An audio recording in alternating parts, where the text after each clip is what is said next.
نمشيو الآن إلى ولاية القصرين، وجديد اليوم هو القبض على زوز فتيات متنقبات على علاقة بالجماعات الإرهابية المتحصنة بمرتفعات الشعابي.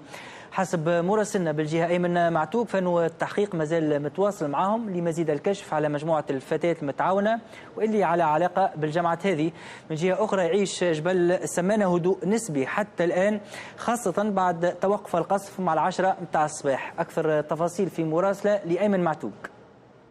تمكنت وحدات الأمن بالقصرين من القبض على زوز فتيات منقبات يبلغن من العمر 22 سنة على علاقة بالمجموعات الإرهابية المتحصنة بجبل الشعامبي، بعد ما اعترفت بأسمائهن أحد الفتيات اللي تم القبض عليهن سابقا بنفس التهمة. وما زال التحقيق جاري معهن في منطقة الأمن بالقصرين لمعرفة باقي المجموعات اللي تتعامل مع الإرهابيين إما بتمويلهم بالغذاء أو بجهاد النكاح، وهذا ما ستفرزه التحقيقات في الأيام القادمة.